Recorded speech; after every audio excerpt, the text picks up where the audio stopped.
Evangelio según Mateo, capítulo 20.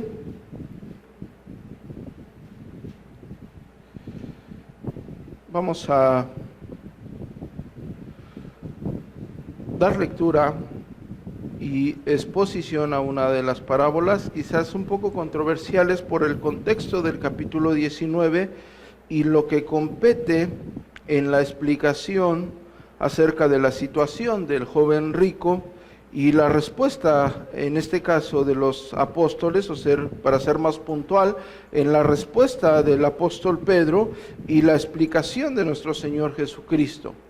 Esta parábola tiene una gran tendencia a ser alegorizada por el contexto que acabo de explicar.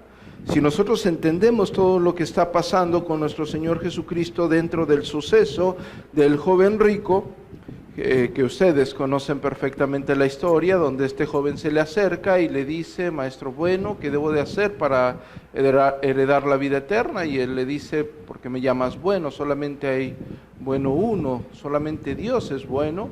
Y nuestro Señor Jesucristo le dice la demanda de la ley a un joven rico para heredar la vida eterna, y este joven le dice que todo eso él lo había guardado desde su juventud. Nuestro Señor Jesucristo le dice: si quieres ser perfecto, anda y vende todo lo que tienes. Y la Escritura dice que este joven se va triste porque tenía muchos bienes. Eso quiere decir que el amor por su prójimo era nulo, realmente no había un genuino amor por el prójimo, y él se va, y nuestro Señor Jesucristo le empieza a decir a sus discípulos cuán difícil es para una persona que tiene amor por el dinero entrar al reino de los cielos.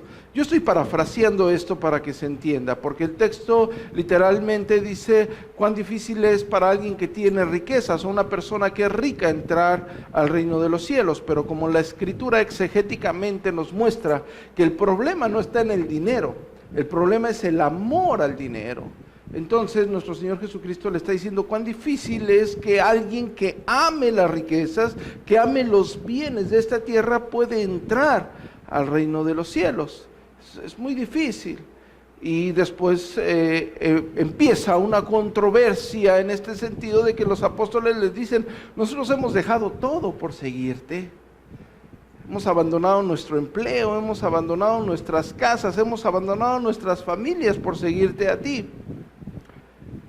Y en el versículo 30 del capítulo 19 dice que muchos primeros serán postreros y muchos postreros serán primeros.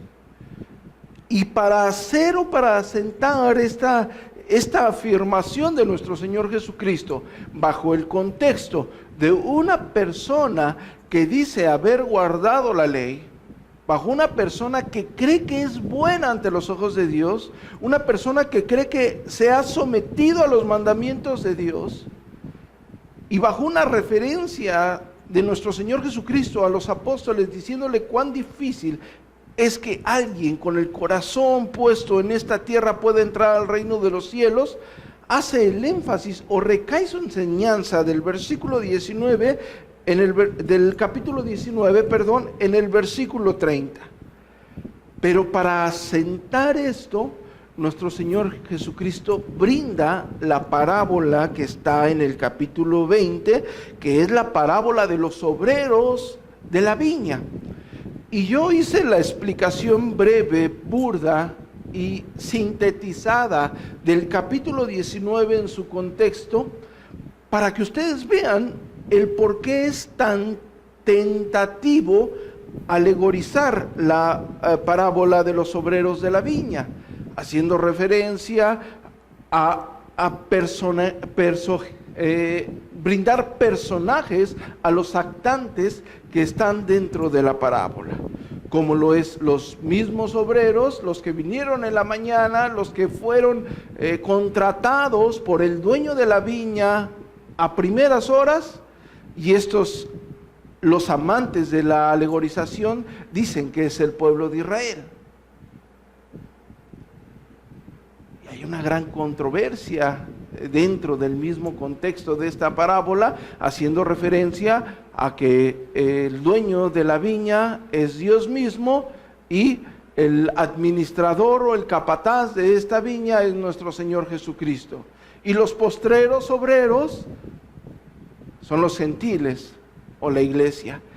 Es tendencioso llegar a alegorizar esta parábola. Sin embargo, aunque podríamos, por el contexto del capítulo número 19, ejemplificar esto de esa forma, básicamente la parábola, como lo hemos enseñado en otras ocasiones, tiene una sola enseñanza, tiene un solo fin. Y en la mayoría, y esta no es la excepción, tiene el significado de la misma parábola o la enseñanza de la parábola al final de la misma. No podemos desviarnos de la misma explicación de nuestro Señor Jesucristo pensando que existe otra explicación ajena a lo que nuestro mismo Señor Jesucristo enseña en la misma.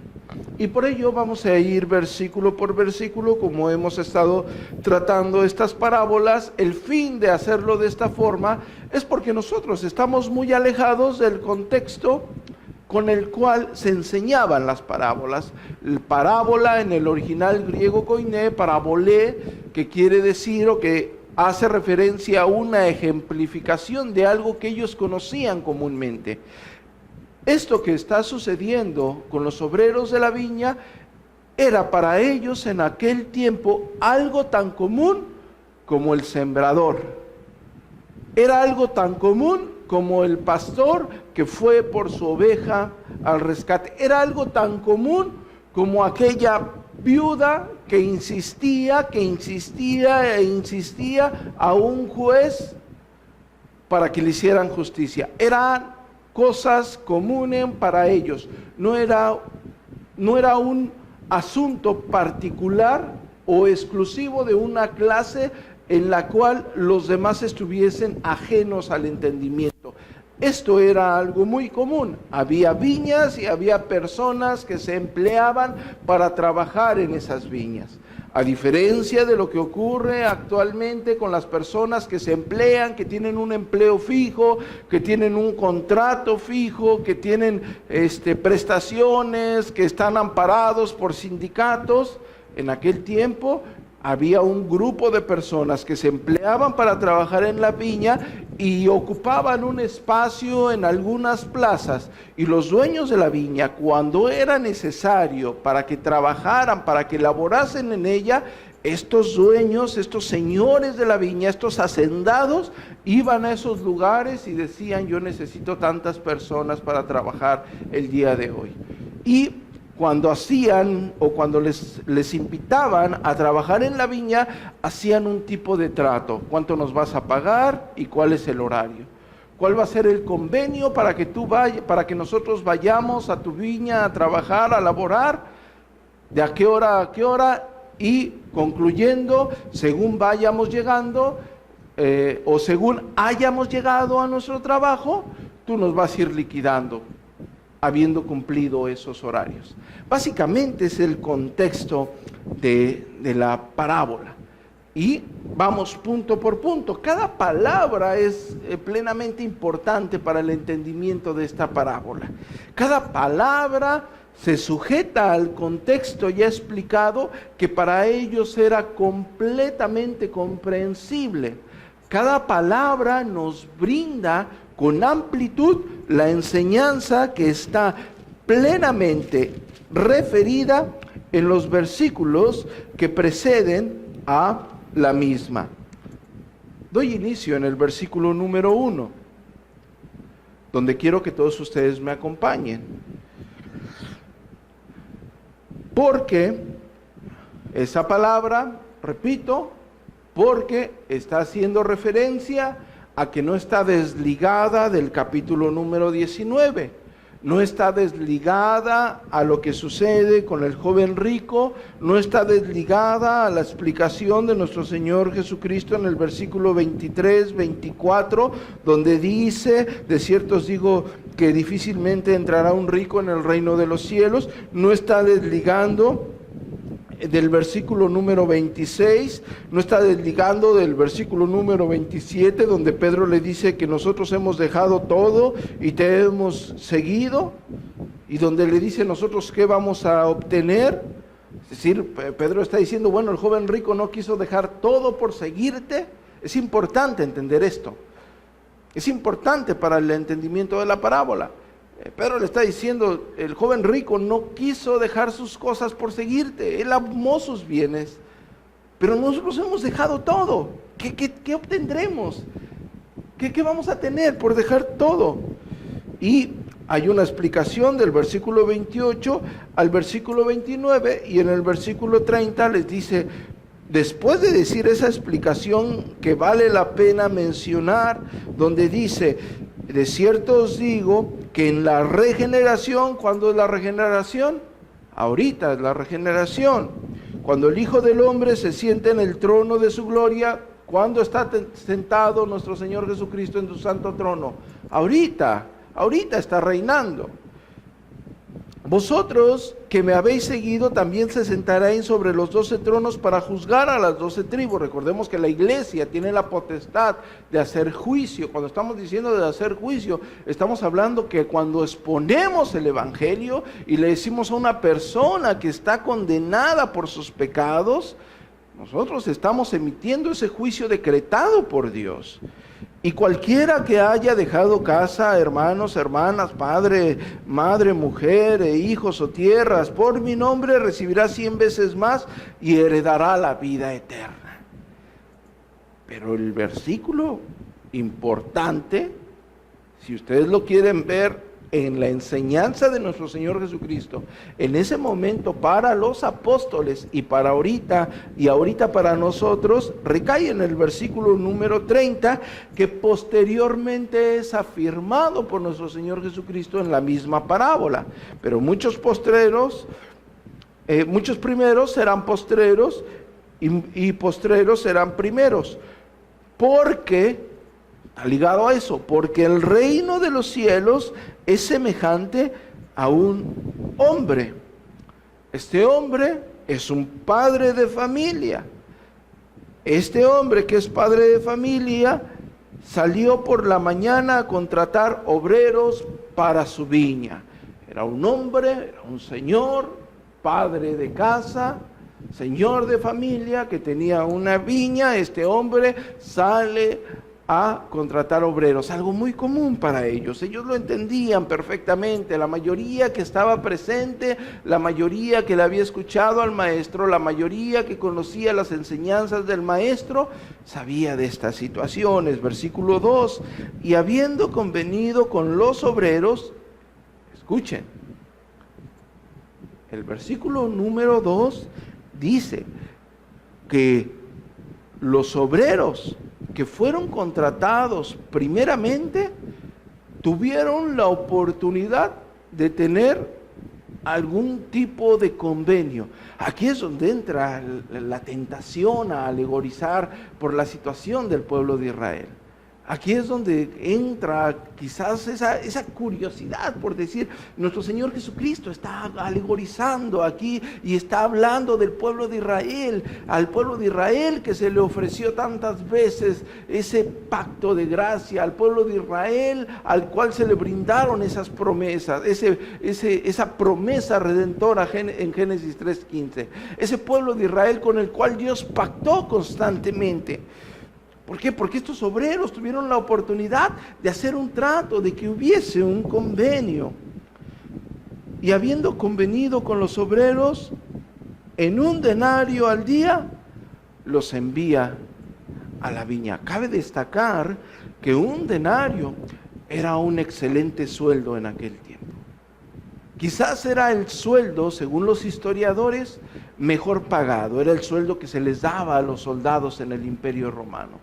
Era un excelente sueldo para una persona que iba como obrero a una viña. No tenía por qué alegar, él estaba perfectamente pagado. Era un pago justo. Y después en el versículo 3 dice, saliendo cerca de la hora tercera del día, estamos hablando ya como a las 9 de la mañana, Los horarios laborales en aquel tiempo iniciaban a las 6 de la mañana. Aquí el dueño sale a las 9. Las otras personas ya habían trabajado de 6 a 9 de la mañana. Saliendo cerca de la hora tercera del día, vi a otros que estaban en la plaza desocupados y les dijo: y también vosotros a mi viña y os daré lo que es justo. Y ellos fueron. El texto dice que estas personas no buscaron un convenio. Ya eran las 9 de la mañana. La mayoría de los obreros en ese momento, lo único que podía esperar era una bondad de algún hacendado, lo único que podía esperar era un medio sueldo, lo que fuese era bueno para llevar alimento a su casa. Eran personas que vivían al día, eran personas que tenían que estar esperando a que alguien les diese empleo para obtener algunas monedas y poder llevar un poco de pan a sus casas. Ellos no tenían por qué convenir algo. Estaban más que satisfechos con que a esa hora ya los hubiesen contratado. Versículo número 5. Salió otra vez cerca de la hora sexta y la hora novena. E hizo lo mismo. Ya era más tarde.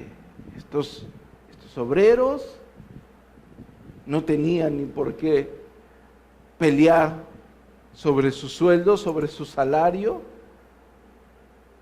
Era ilógico, ya los habían contratado, su día ya estaba perdido. Es por ello que el entrar a esta parábola con este contexto, ¿verdad? Que da un deseo tendencioso a alegorizar y pensar en el pueblo de Israel y el pueblo gentil. Si no entendiésemos bien el trazo de principio a fin de las Escrituras. Es por ello que cada persona inclinada al dispensacionalismo te va a predicar esta parábola de esa forma, diciéndote que aquellos que fueron contratados por la mañana, en la parábola está haciendo una referencia al pueblo de Israel, y los postreros está haciendo una referencia al pueblo gentil. Versículo número 6. Y saliendo cerca de la hora 11, que ya estamos hablando a las 5 de la tarde, falta una hora para que se termine su día laboral, una sola hora para que se termine su día laboral, halló a otros que estaban desocupados y les dijo: ¿por qué estáis aquí todo el día desocupados? Ellos ya perdieron todo su día, ellos ya lo perdieron, faltaba una hora para que terminase su tiempo laboral. Versículo 7, le dijeron: porque nadie nos ha contratado. Él les dijo: ir también vosotros a la viña y recibiréis lo que es justo. Aquí quiero hacer una pequeña pausa para la conclusión de la explicación misma de nuestro Señor Jesucristo en la referencia de esta parábola como algo que está explicando o está asentando, que está en el capítulo número 19 con lo que sucede con el joven rico y la explicación de nuestro Señor Jesucristo acerca de la demanda del mismo apóstol Pedro, el cual enfatiza que ha dejado todo y que tiene que obtener. Aquí nuestro Señor Jesucristo en la parábola de los obreros de la viña claramente hace referencia a que todos llegaron a la viña. Todos fueron a trabajar a la viña. No hubo ninguno excluido del trabajo de la viña. Escuchen esto. Todos fueron a laborar a la viña. A todos se les pagó por la labor de la viña. Pero todos los que están ahí, todos los implicados, tuvieron diferente tiempo de trabajo. Pero todos trabajaron, todos fueron a la viña. Los dos tienen, todos los grupos tienen dos particularidades. La primera particularidad que tiene, y está en la explicación de nuestro Señor Jesucristo, es que tuvieron que ser llamados por el dueño de la viña.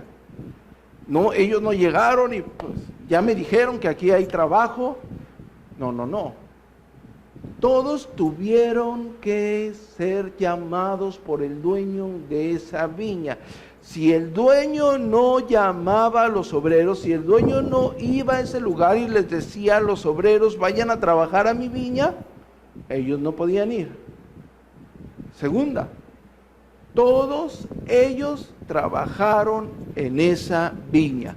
Unos llegaron más temprano, otros llegaron 3 horas después, otros 3 horas después, otros 3 horas después, y los últimos que llegaron únicamente trabajaron 1 hora, porque el horario laboral, como ya lo dije anteriormente, era de 6 a 6. Todos fueron llamados por el dueño de la viña y todos trabajaron en la viña, aunque con diferentes condiciones de tiempo. Sigo adelante. Cuando llegó la noche, el señor de la viña dijo a su mayordomo, aquí entra ese riesgo de querer alegorizar, llama a los obreros y págales el jornal, comenzando desde el postrero hasta el primero, comenzando desde que el que llega al último hasta que el que llega primero. Era muy común, como lo expliqué en la introducción, que al que llegaba primero se le pagaba primero. ¿Sí? Como iban entrando, iban saliendo. Aquí no. Aquí cambian las reglas. Los que llegaron al último, págales primero. Versículo número 9. Y al venir los que habían ido cerca de la hora 11, recibieron cada uno un denario. Recibieron el mismo dinero que se les ofreció a los que trabajaron todo el jornal completo.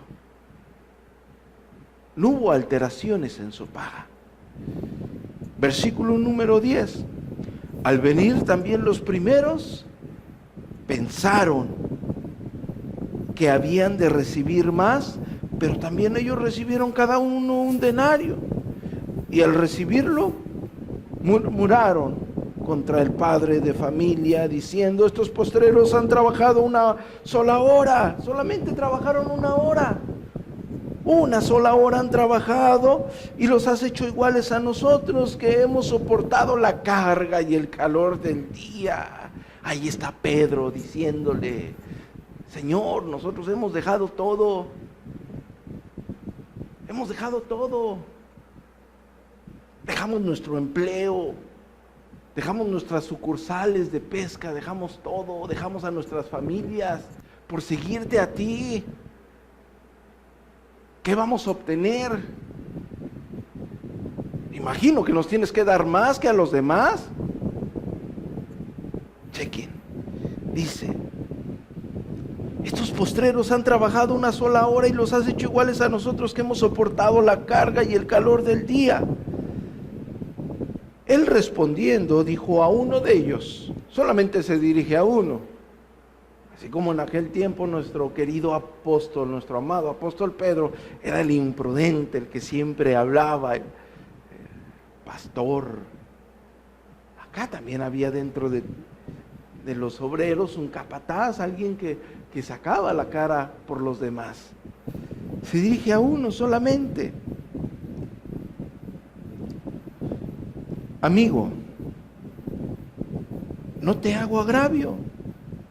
¿No conveniste conmigo en un denario? ¿No hicimos tú y yo un trato? ¿No hicimos un trato? ¿No hubo un trato justo de un denario? ¿No hubo un trato justo nuestro Señor Jesucristo con Pedro diciendo, ven, yo te haré pescador de hombres? ¿No había un trato justo de nuestro Señor Jesucristo con nosotros en su misericordia? A darnos vida eterna. Él no te prometió lujos, Él no te prometió casas. No te prometió mujer, marido, no te prometió negocios. Él promete vida eterna. Es un trato más que justo, porque no la merecíamos. Lo demás es extra. Dentro de las bondades infinitas de Dios, misericordia infinita de Dios y nada más. Pero Él te está pagando lo que Él te prometió. Él te prometió vida eterna. ¿No le dice Pedro, a dónde iré si solamente en ti hay vida eterna? Pero no dice a dónde iré porque contigo me está yendo bien, contigo me está pasando esto, conmigo. No.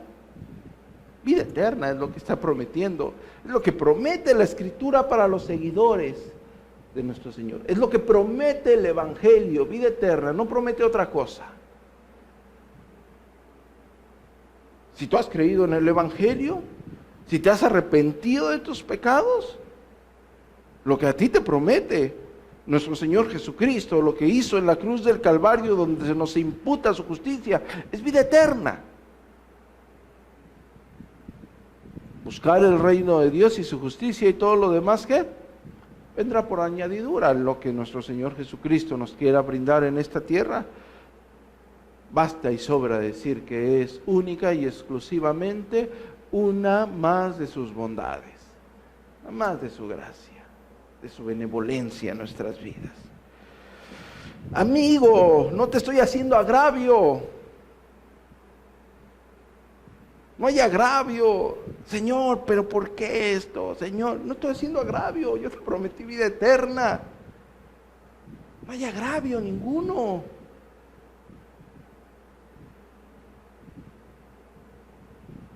Todo lo que el hombre posee en esta tierra es porque Dios se lo ha dado, todo. Tus zapatos, tu vestido, tu casa, tu carro, tus padres, tus hijos, tu cónyuge, todo.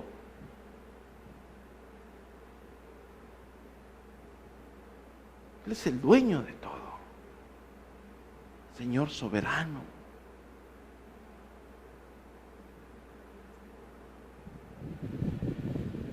No te estoy haciendo agravio, yo convertí contigo un denario. Toma lo que es tuyo y vete.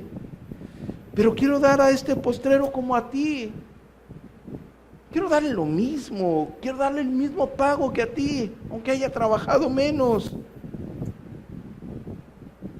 Y el dueño de la viña dice, no me es lícito hacer lo que quiero con mi dinero, con lo mío, no me es permitido, es mío.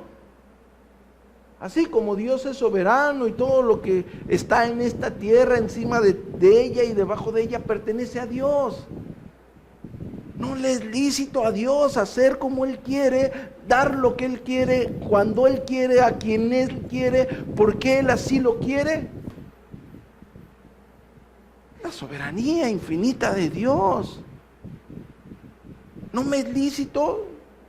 No le es lícito a Dios dar lo que Él quiere, cuando Él quiere, a quien quiere, como Él quiere.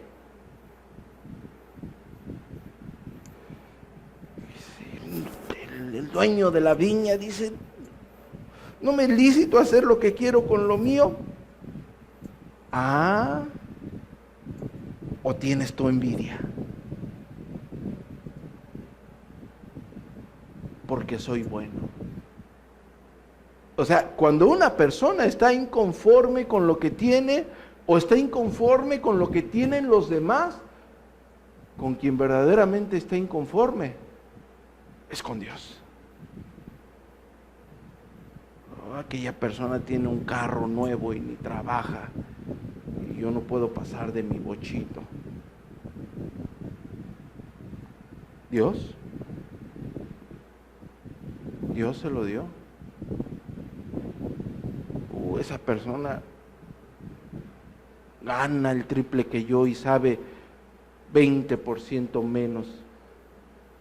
Yo debería de tener ese puesto. Dios. Con quien estás poniendo es con Dios. La inconformidad del hombre es con Dios, no con el mismo hombre. Aguas con murmurar. La murmuración es en contra de Dios, no en contra del hombre. Y no vaya a ser que Dios escuche vuestras murmuraciones, que escuche las murmuraciones de vuestros corazones y os humille. Aguas. Prosigo. ¿No me es lícito hacer lo que quiero con lo mío? ¿O tienes tu envidia? ¿O eres un envidioso? Porque soy bueno, porque a mí me da la gana darle lo que yo quiero a quien yo quiero, cuando yo quiero. Aquí recae la explicación. Así, los primeros serán postreros y los postreros serán primeros. Punto y coma. La explicación de los primeros serán postreros y los postreros serán primeros, lo que está diciendo, enfatizando nuestro Señor Jesucristo, lo que sucede con el joven rico, lo que sucede en la explicación con los apóstoles, en este caso con el apóstol Pedro, que dice haber dejado todo por seguirle, es que en el reino de los cielos, tú y yo somos iguales para heredar la vida eterna, no importa el tiempo en que tú hayas llegado al Evangelio. Escuchen las palabras porque las cuidé para no confundir a nadie. Somos iguales al heredar la vida eterna, no importa el tiempo en que tú y yo hayamos llegado. Está nuestro Señor Jesucristo en la cruz del Calvario, al lado hay dos ladrones, ¿sí? Uno de él le injuria y le dice: ¿y tú? Si eres el Hijo de Dios, bájate, sálvanos, sálvate. Y el otro le dice al ladrón: ni aún estando al borde de la muerte temes al Señor. Y voltea y ve al Señor y le dice: Señor, acuérdate de mí cuando estés en tu reino. Y él le dice: de cierto os digo que estarás esta misma noche conmigo, gozando celestialmente de mi santa presencia en el paraíso. Estoy hipervalorizando la frase de nuestro Señor Jesucristo porque la tiene que. Ese ladrón no hizo todas las labores que hicieron los apóstoles. No hicieron la labor de los 70 de ir a predicar. No hizo la labor que hicieron los apóstoles de andar predicando el Evangelio, andando en las enseñanzas de nuestro Señor Jesucristo. No hizo la labor que hizo el apóstol Pablo en su vida ministerial, trabajando incansablemente en el Evangelio. Pero para heredar la vida eterna, el apóstol Pedro, el apóstol Pablo, el apóstol Juan y ese miserable ladrón son receptores de la misma gracia divina en la persona de nuestro Señor Jesucristo, como lo somos tú y yo. Por eso es que los primeros serán postreros y los postreros serán primeros. Y termina la enseñanza diciendo: porque muchos son llamados, pero pocos son escogidos. La soberanía de Dios en la salvación de cada uno de nosotros. Esto no se puede entender con regocijo si nosotros no entendemos la explicación de nuestro Señor Jesucristo al apóstol Pedro con respecto al joven rico. La justicia imputada a nuestras vidas, una gracia redentora, gracia divina, gracia soberana, donde nosotros éramos incapaces, somos incapaces y seremos incapaces de salvarnos por nosotros mismos. Es la gracia de Dios a nuestras vidas. Es la gracia de Dios para con cada uno de nosotros para vida eterna. ¿Se nos dio lo acordado? ¿Se nos va a dar lo acordado? Es lo que ha prometido el Evangelio es vida eterna, perdón de pecados. Es lo que gozamos cada uno de nosotros. Quizás la explicación de esta parábola pueda traer algunas confusiones para aquellos que van a iglesias donde se predica la prosperidad. Porque es otra cosa lo que se les promete.